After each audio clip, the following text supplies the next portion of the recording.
আমাদের ভিতরে এই পাওয়ার প্র্যাকটিসের যে একটা জায়গা পলিসি মেকিং এর।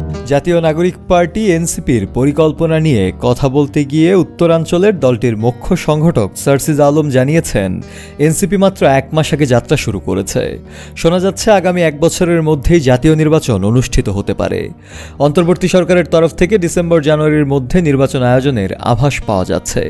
এই অল্প সময়ের মধ্যে 300 আসনে প্রার্থী মনোনয়ন দেয়া আমাদের জন্য একটি বড় চ্যালেঞ্জ। তিনি আরও বলেন, তবে এমন চ্যালেঞ্জ মোকাবেলায় আমরা অভ্যস্ত, আমরা সম্পূর্ণ প্রস্তুত। আগামী এপ্রিল মাসের মধ্যেই আমরা দলের জেলা ও উপজেলা পর্যায়ে কমিটি গঠন সম্পন্ন করব। শুক্রবার 4 এপ্রিল রংপুর নগরীর কেরামতিয়া জামে মসজিদে জুমার নামাজ শেষে সাংবাদিকদের প্রশ্নের জবাবে এসব কথা বলেন সার্সিস। তিনি জানান, আজ থেকেই আমরা এনসিপির সাংগঠনিক কার্যক্রম শুরু করেছি। 1 সপ্তাহের মধ্যেই আমরা কমিটি গঠনের কার্যক্রমে প্রবেশ করব। আশা করছি এপ্রিলের মধ্যে জেলা ও উপজেলা কমিটিগুলো দৃশ্যমান হবে। সার্সিস আরও বলেন, দেশের প্রতিটি জেলা ও উপজেলায় আমাদের অসংখ্য শুভাকাঙ্ক্ষী আছেন, যারা একটি নতুন বাংলাদেশের স্বপ্ন দেখেন, যারা বিশ্বাস করেন তরুণ প্রজন্ম ইতিহাসের অভ্যুত্থানে নেতৃত্ব দিয়েছে এবং ভবিষ্যতে দেশ পরিচালনা করতে সক্ষমতা রাখে। তিনি আরও বলেন, এই নেতৃত্ব হবে তরুণ নির্ভর, তবে অভিজ্ঞ সিনিয়র নেতারাও আমাদের সঙ্গে থাকবেন।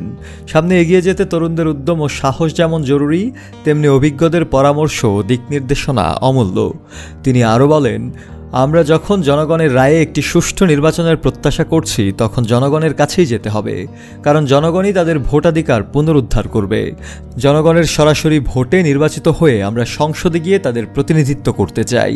আমরা মাঠে ময়দানে, অলিতে গলিতে, প্রতিটি ঘরে ঘরে গিয়ে জনগণের কাছে আমাদের স্বপ্ন, পরিকল্পনা ও প্রত্যাশার কথা তুলে ধরব।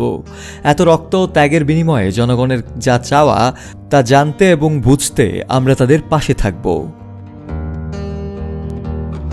শফিউল মাওলা, কালের কণ্ঠ।